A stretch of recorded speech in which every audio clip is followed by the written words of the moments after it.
My dad works in B2B marketing. He came by my school for career day and said he was a big ROAS man. Then he told everyone how much he loved calculating his return on ad spend. My friends still laugh at me to this day. Not everyone gets B2B, but with LinkedIn, you'll be able to reach people who do. Get a $100 credit on your next ad campaign. Go to linkedin.com/results to claim your credit. That's linkedin.com/results. Terms and conditions apply. LinkedIn, the place to be, to be. We acknowledge the traditional owners of country throughout Australia and recognise their continuing connection to land, waters and culture. We pay our respects to their elders past, present and emerging. Welcome to This Song Is Yours. We're a music podcast that chats to artists, musicians and creatives on their songwriting craft and upcoming projects. I'm your host Simon Fink and welcome to episode 292. We're welcoming back the lovely Tim and Oscar from Holy Holy to the pod today. The guys are on to chat about their brilliant new record, Cellophane, which is coming out today. It's an extremely diverse and brilliant sonically sounding record, so please make sure you check that out. Before we get into our conversation with the guys, please make sure you subscribe to this podcast on Spotify, Apple Podcasts, or whatever app that you use, and ensure that you follow us across all of our social media channels. Details for all can be found within the show notes of today's episode.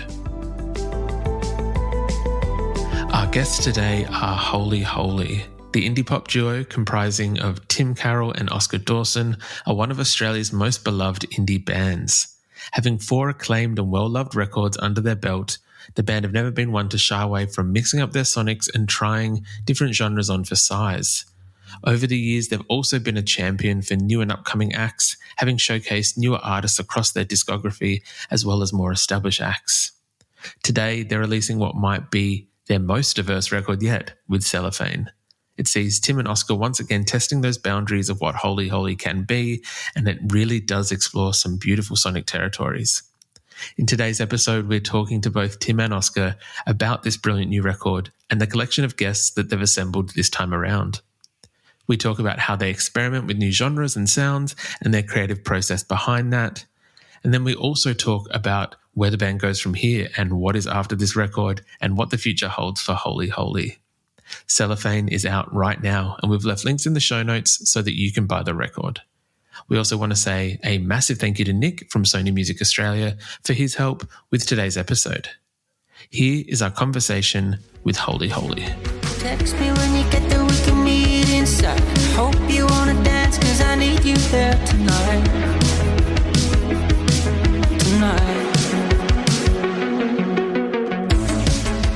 Please welcome back to This Song Is Yours, Tim and Oscar from Holy Holy. Gentlemen, hello, how are we? Good, thanks. Good to be with you. Thanks, Simon. We're good, yeah. That's very good to hear. Whereabouts are we finding you today? I know that you're both usually kind of separated by the is it the Tasman Sea? I'm terrible with oceans. Bass Strait. I think the Tasman separates Australia from New Zealand, doesn't it? I think you might be right. I think I had my a body of water that was close by, but not the right one. So where are we finding you together today? But they're all joined up. It's the same water, really, you know. We're in the belly of the beast here. We're at Sony Records, baby, where the magic happens. Yeah, we're at the label, the major label. We're at the place where dreams are made and broken in Sydney. Yeah, so we're signed to like this small label, Wonderlic, but Wonderlic are a subsidiary of Sony. So we have some friends and people who help us, you know, make the records and get the records out to people here at Sony. So we're here doing a bunch of talking about music today. Well, we very much appreciate you allowing us to join that list of people that you're chatting to about music and this brand new record that is. It will be announced and it'll be out by the time that this conversation is aired, but you've got a brand new record called Cellophane out this week. So congratulations, firstly. Thank you. Thanks. Of course. How are you feeling? I know that this is the 5th Holy Holy record, so not the first time round. Are there still nerves? Do you still are there any traditions when it comes to releasing music within the band? You know, it's a bit funny these days because there's so many singles and streaming songs that come out before the actual album drops. Because we were chatting earlier about having like listening parties when the record comes out to get fans together and like play the songs for the first time. But I did find myself thinking, right, okay, what's left of the record that people won't have heard? But I think we're both getting better at trying not to like judge ourselves like too much on what other people think, and not to like get too lost in the comment threads of various people who maybe wanted us to make the first record 5 times. And just enjoy the process of making art that moves us, and trusting that music will find its audience, maybe. 100%. Do you tend to get a lot of requests requesting, I guess, the first record to be made again and again? I don't know if requests is the right word, but look, to be honest, if people are on our social media page commenting on something we've done, I'm almost like a bit just stoked, because it's like they've taken the effort to kind of, be there and care. But obviously, it might not be obvious actually. It is the case that, sometimes you put out new stuff and people are like, oh, we should have had some more guitar solos or something like that. And I understand that's like, I remember with some bands that I would have loved over the years being a bit like, oh, I wish they had some more like of that or something else that was similar to something I'd already heard. But I just think that, I don't know, I feel like we just have to do what we do and keep moving forward and, making music that makes us feel, I suppose, whatever that may be. And I think that you can't always choose what that is exactly, and so, to be honest, like, I'm really generally like our fans are really great. I mean, and I feel like we've got a really good bond with our fans, and so it's always really wonderful when we put out music, and especially when we get to go on the road and tour it and actually see people's faces and sometimes meet people in the flesh. It's always really great, actually. The record is, I want to say that in terms of, I guess, talking about not making the same record twice, this is the probably most sonically forward-stepping record that I've heard from Holy Holy, and I think that's saying something because you're not known for repeating the same record. Cellophane is this, I want to say it's almost genre agnostic in a way in terms of like what it's covering. Yeah, that's good. I'm glad. I feel the same way, and I haven't heard anyone say that, but it's true, and it tells me that you've heard it and listened to it the way that we kind of hoped that people would. We did kind of, I guess there was a couple of points when we were making the songs. I mean, I feel like there's little gangs of songs on the record. Like the beginning of the record's a bit more like, oh yeah, and then it starts just being like, well, what the fuck is this song? And we did kind of a couple of times, like sort of Oscar and I kind of narrowed our eyes and looked at each other across the studio, and we were like, what are we going to do about this? Like, and how do these songs sit together? And ultimately, we just decided that we didn't mind. And we wanted to like allow the song, just allow each song to be what it, like we both had a sense of what the song wanted to be, and we were like, we're just going to allow these songs to be what they are. And that's like a freedom that we have as artists, and especially in this age of like, streaming and online, it's like we can do that if we want to, and maybe listeners will enjoy that experience of like a really diverse sounding record. We'll see. 100%. Are there ever any conversations when in the studio? And I know you've just kind of touched on it then, but like, I guess as an album cycle wraps up, I know that the previous record, I think the last time we had you on the podcast, you were about to release Hello, My Beautiful World. When that album cycle wraps up, is there ever a discussion of what the next is going to be in terms of ideas or sonics, or is it just kind of you get to it when you're in the studio and creating it? It's generally, I do think that things tend to be a bit more amorphous in reality, i.e., I never have people in the world talk about album cycles and so on. I never have a sense of when a cycle ends and the next one begins. It's sort of a bit more kind of a gradient between things. And so it doesn't, like we certainly have like moments where we'll, clock that, okay, we've just finished a tour and we'll, we might have a celebration, for example. And obviously we talk about what we're up to in a broad sense, but like, yeah, it does, we're often flowing from one thing into the next. And I think that the big theme that we've had kind of as we've been going along from album to album is that we have got progressively more into kind of production in the computer, trying to make songs and sounds that are more danceable. And on this album, as with Hello My Beautiful World, our last one, but especially on this one, is working more collaboratively with other people, other feature artists and producers. And I mean, I think that we both kind of, I don't know if we discussed it, maybe we did, but I don't know, or do we just intuit that we both wanted to do that?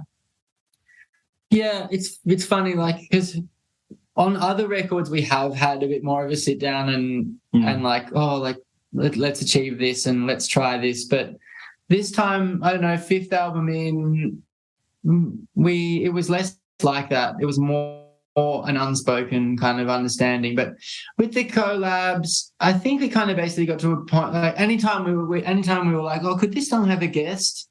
We would just start like thinking, what about this person? What about that person? And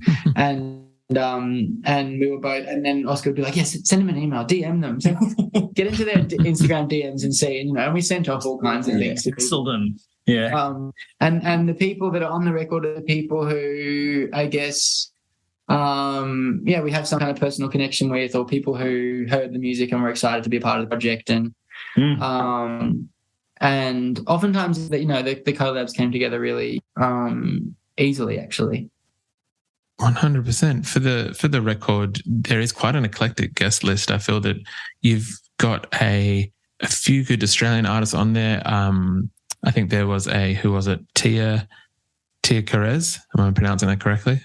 Yeah, Tia Carez. Yep. Carez, who's this incredible kind of UK rapper, but it's almost like spoken word. And then one track that I loved as well was the one featuring Many Voices Speak, which is I listened to the album a few times and we were very lucky enough to have listened to it beforehand, so thank you for that.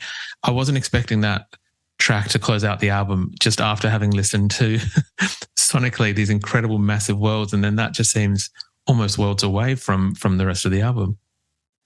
Yeah, I mean, so Many Voices Speak is a Swedish artist, and that's in some ways a product of Tim, in terms of Tim speaks Swedish and has a connection to the country. And I think we were working on that song. I can't remember what happened. I think that was one of these songs where the song just like, it was like riding a horse that bolted, it just started absolutely galloping. And we were like, okay, we've got to try and stay on this horse and write the song as it's kind of happening in front of us. And so, there's like, Tim has this idea for this crazy intro, which is almost like Kanye West inspired with auto-tune and like almost like a gospel sounding organ and like kind of like a religious kind of church sermon thing.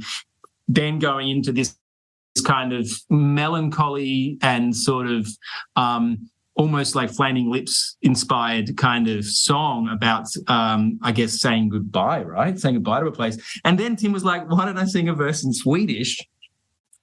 And so at some level, I'm just trying to like hold on to the reins and just kind of like, all right, let's do a verse. Fuck it. We'll do a verse in Swedish. I don't know.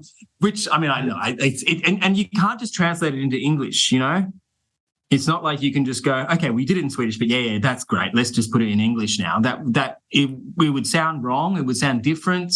Sometimes translations don't work, and it's So anyway, then Tim, through some work at his end, got in touch with Many Voices Speak, and Matilda kind of did some work on that vocal and performed it and as well. And like, I mean, Swedish. I actually don't know what the words are.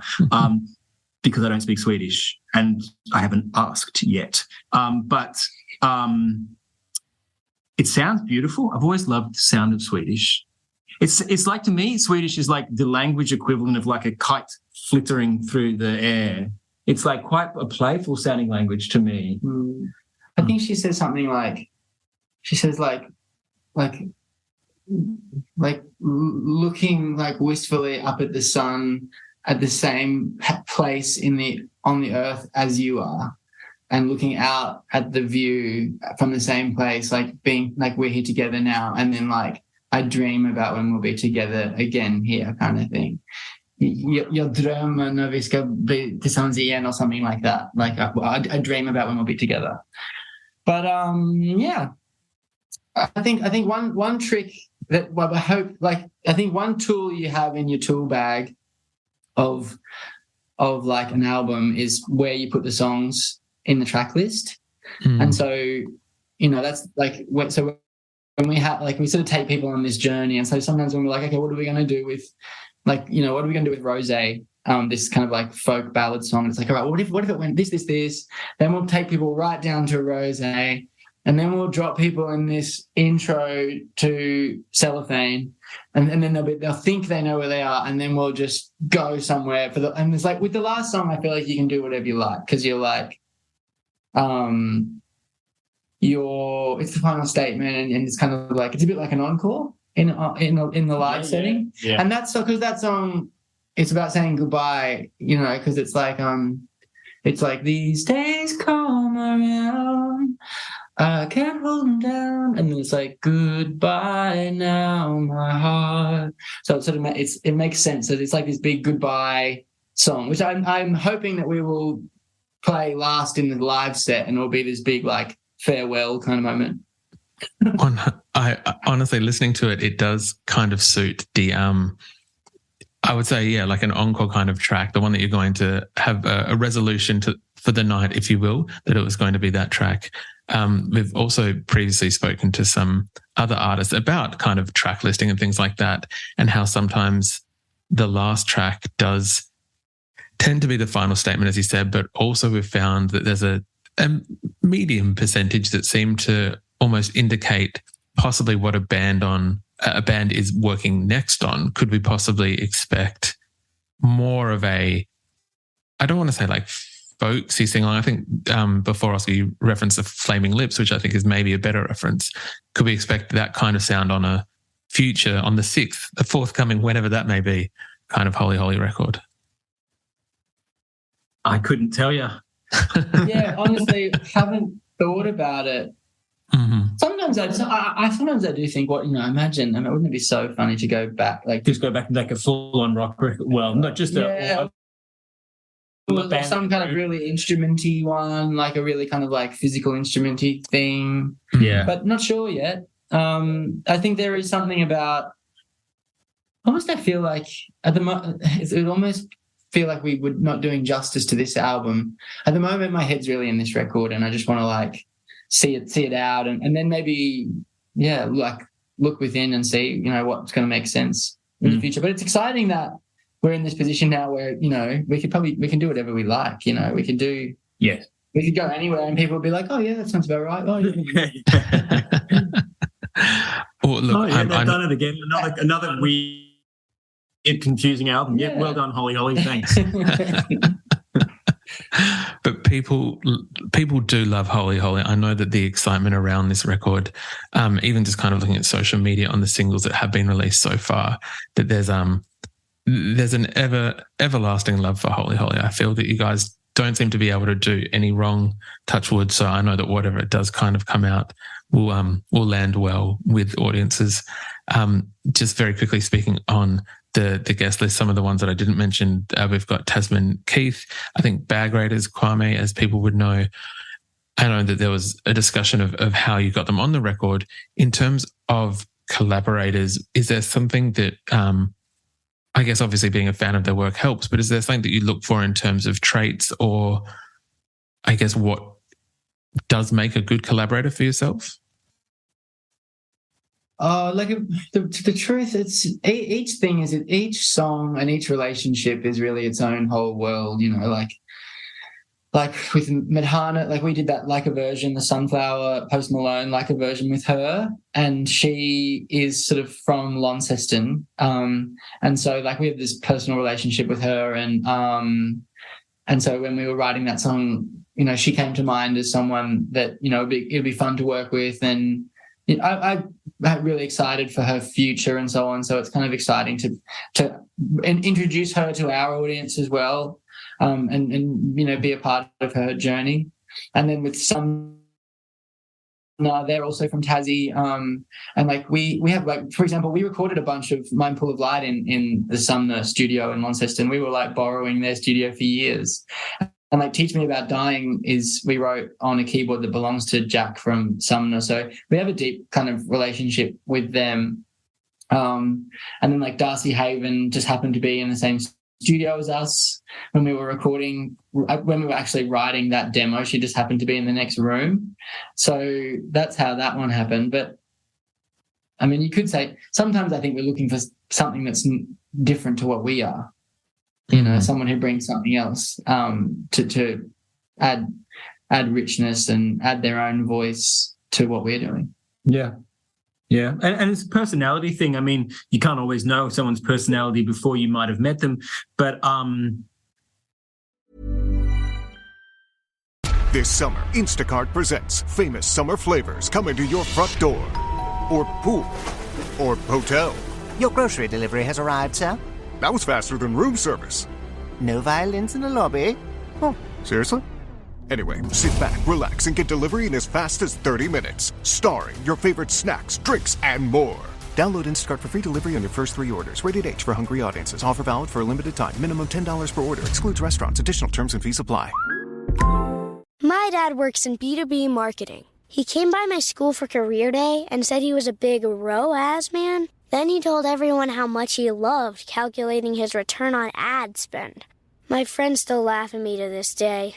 Not everyone gets B2B, but with LinkedIn, you'll be able to reach people who do. Get a $100 credit on your next ad campaign. Go to linkedin.com/results to claim your credit. That's linkedin.com/results. Terms and conditions apply. LinkedIn, the place to be, to be. I think we've been really lucky. Like, people we know, but, you know, someone like Tasman, like, he was, you know, up for it. He was keen, and it was really great when we met Taz, and, you know, got a chance to get to know him and work on this song this time with him. And yeah, it matters a lot to us. I think, yeah, that side of it as well. I mean, I think it has to. You know, you're making a song with someone. It's a personal thing. It's not just a cookie cutter kind of exercise where you kind of, just sort of fulfilling an obligation or something like that. You have to kind of have a connection happening, you know. And it's nerve-wracking, you know, like when you get into a room with someone who you might not know and you're thinking, shit, what's going to happen here? You know, how are we going to go? Like, you set up that mic and they start singing, and you're like, it's like you first hit play and they're on the mic and you're thinking, what's going to happen? Is this going to work? Are we going to be like, fuck, this is awkward? Is this going to? And it was not that at all. It worked completely. Tasman Keith has actually got quite a sort of diverse voice, you know. He does his kind of deeper rap kind of stuff, but then he's got this beautiful singing voice, which kind of goes kind of sort of quite clear and a bit higher. And so he was able to utilize that in the song, and that was it was just it was really great to kind of be lucky enough to have that happen. And to witness him working was really fun. That was in Sony Studios, the old studio. They used to have this studio downstairs at Sony. It was quite a beautiful studio, and we kind of clocked on at a certain point that because we were signed to them, we could get the studio for free. So we started like doing sessions there to, you know, keep our budgets down. And Tasman came into that studio, and I just remember there were so many ideas, wasn't it? Because he was like, he had so many ideas, just this and this melody and this melody, and we were just like catching it all and just like okay. And then it was just a matter of like sifting through it. But he showed quite a few different facets of his artistic self in that song, which is great. It is an incredible track. This time, featuring Tasman Keith was one of my favourite tracks on the record, along with the Tia track, 2 Minds, 2 Days, 2 Mornings. Absolutely love those. I know it's unfair to kind of ask an artist if they have a favourite track on the record, so I want to kind of switch it up a little bit. Is there a song that you guys hope resonates with fans more than another one from this new record? I mean, I have some thoughts about what will, because we've got a bit of a track record. Like that song St. Petersburg. What album's that on? That's on Hello My Beautiful World, isn't it? My Own Pool of St. Petersburg's on My Own Pool of Light. Is it? Yeah. Okay. So anyway, so like sometimes there's certain like songs, and they're not the ones that tend to like hit people's ears straight away, but then like down the track, they're the ones that people are like, oh, that would like, could you please play that song and stuff? So I think that Rosé will find its audience. It won't be for everyone, but there'll be certain people who gravitate to that one. Yeah, but I don't really have any hopes for what might resonate with anyone. You know what I mean? Like what resonates is what resonates, I suppose. Do you know what I mean? Like I'm not backing a horse on the record.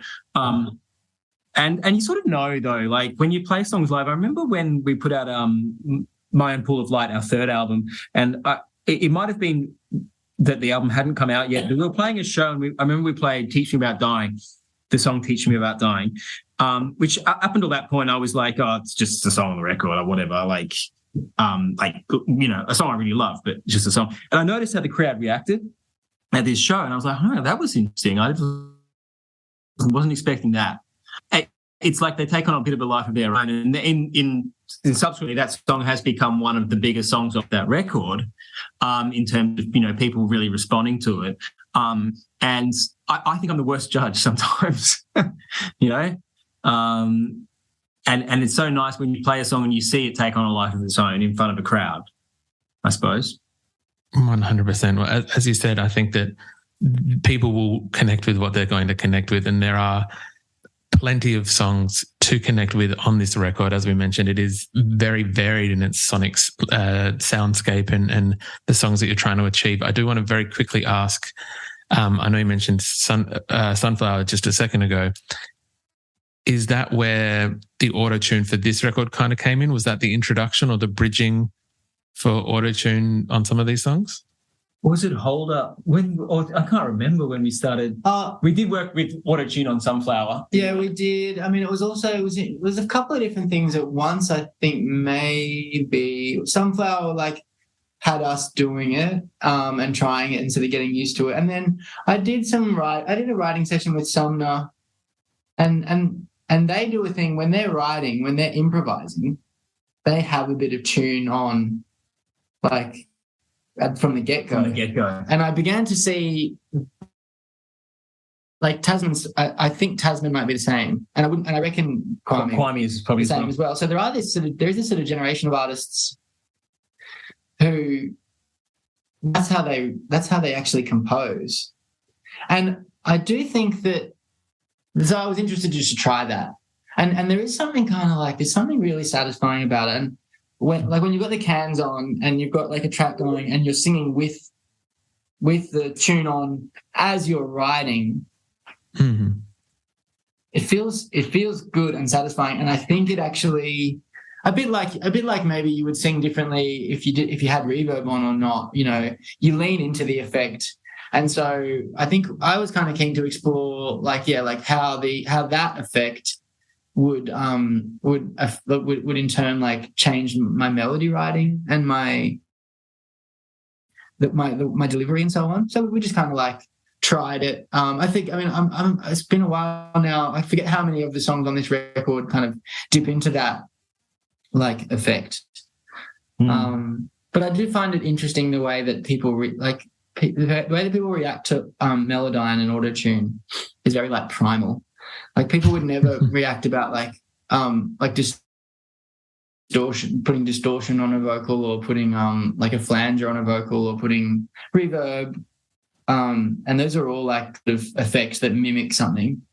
But as a culture, we accept those as normal. And actually, some people wouldn't even hear it. They wouldn't, if they heard a song, they wouldn't be like, oh, there's that and that. They just think, oh yeah, that sounds like that. but people have all this cultural baggage with auto-tune, and it's all along the lines of like that it's fake, or that the person can't sing, and therefore they're having to rely on it, which I find really interesting. And I actually do remember feeling that. I remember when I first heard Cher's Believe, I was like, oh, bloody Cher, you know, why is she doing that? It's so funny because obviously she's a gun singer. She's amazing. Like, it wasn't that she couldn't sing. It was that she liked the sound that sounded cool. And it's funny that we're this many decades later and there's still a bit of that kicking around. And even like if they hear auto-tune, like we'll write a song that's like pretty alternative and kind of strange. But if it has auto-tune, they'll be like, oh, that sounds poppy. Like there's these funny little cultural associations with that particular effect. Yeah. Especially in the last 5 years, I've never quite understood that. I feel like Bon Iver with some of his projects, Kanye with some of his, and then a number of subsequent rappers after that have kind of normalized it a little bit. And I think that if anything, I don't think it changed. I don't think that any of the songs on this record became more poppy. I just, what was it? The opening track, Neon Street, when it was kind of like lightly flirting with it. And then when it kind of really ramped in, if anything, it just made me stop what I was doing and like listen to the record more, kind of hairs on the back of my neck kind of feeling. So if it's an instrument that's doing well, I think you've used it, you've utilized the instrument well. None of this pop baggage kind of bullshit with this record anyway. Yeah, cool. Yeah, I mean, that's good to hear that you see it that way. And the Bon Iver, like mentioning Bon Iver, I was like, that's interesting, you know, because he kind of took it into that world, which I guess sort of sits a bit more where we are. But yeah, I mean, I had thought that everyone as a society has walked through that door and we were like just marching in the new lands where you can use Melodyne. But it turns out some people don't feel that way, but that's fine. Maybe they'll come walking into the lands with us. Yeah, who knows? I mean, I can understand to some degree, like, yeah, there are certain sounds and effects that are, either mimicking something that occurs in nature, such as reverb, or are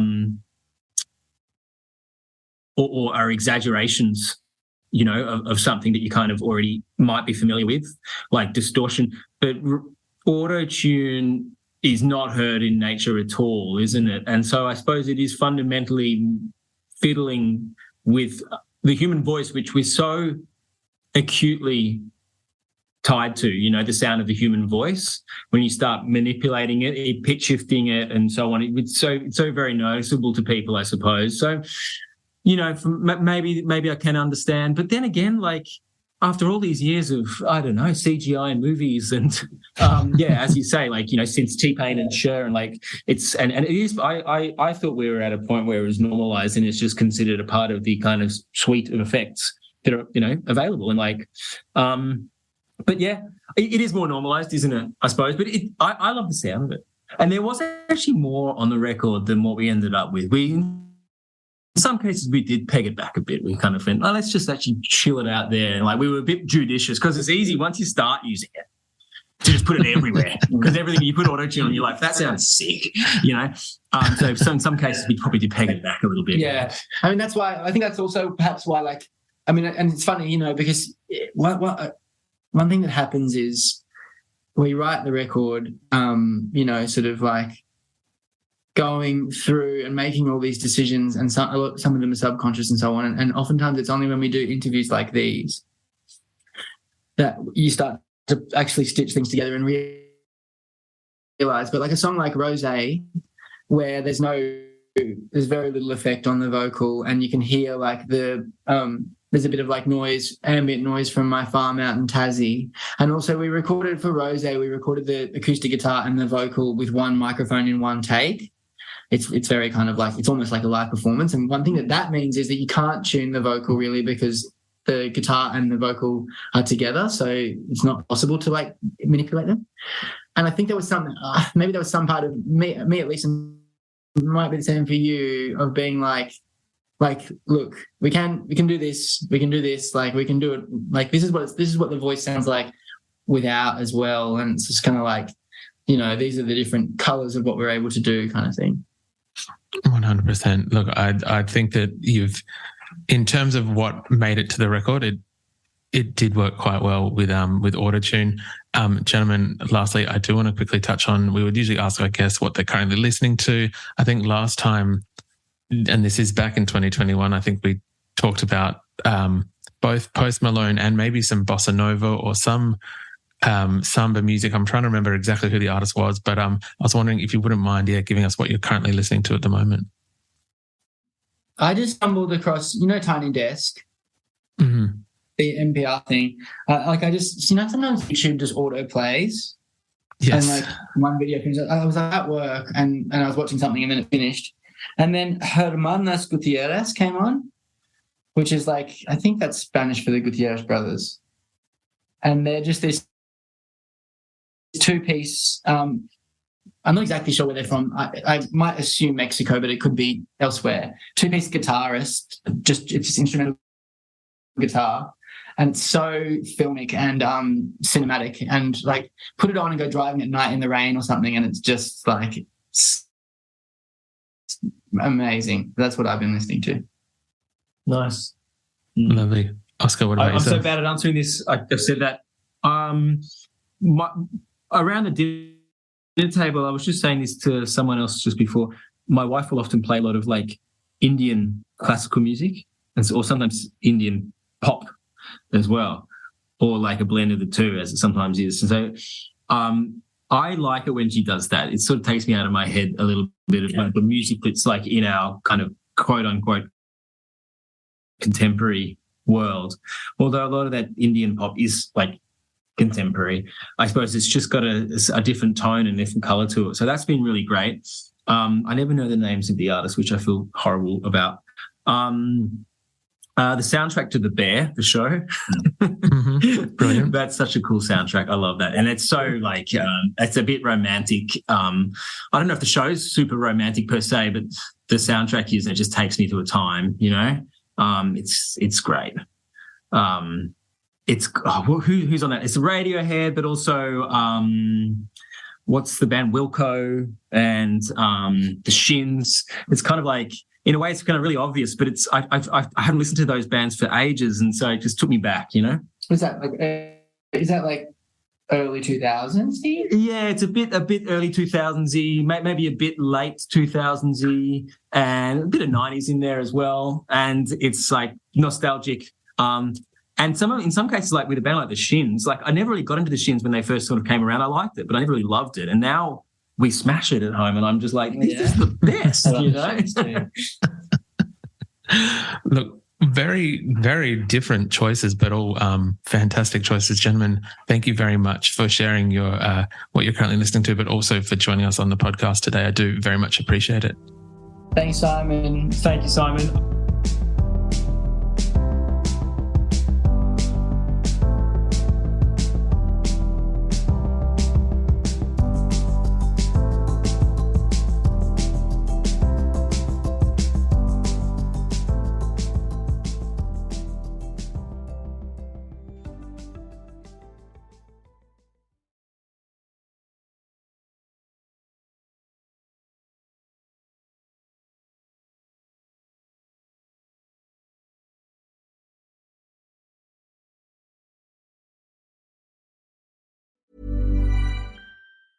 Ready to elevate your everything shower? Meet Osea's new Undaria Algae Body Wash. This pH-balanced plant-based formula gently cleanses without stripping your skin. Featuring the all-natural citrusy fragrance of their best-selling body oil, Undaria Algae Body Wash transports you to a tropical paradise, indulging your skin and senses. It's the scent of summer year-round. Elevate your shower ritual with Osea. Get 10% off your first order with code SEAWEED at OSEAMalibu.com.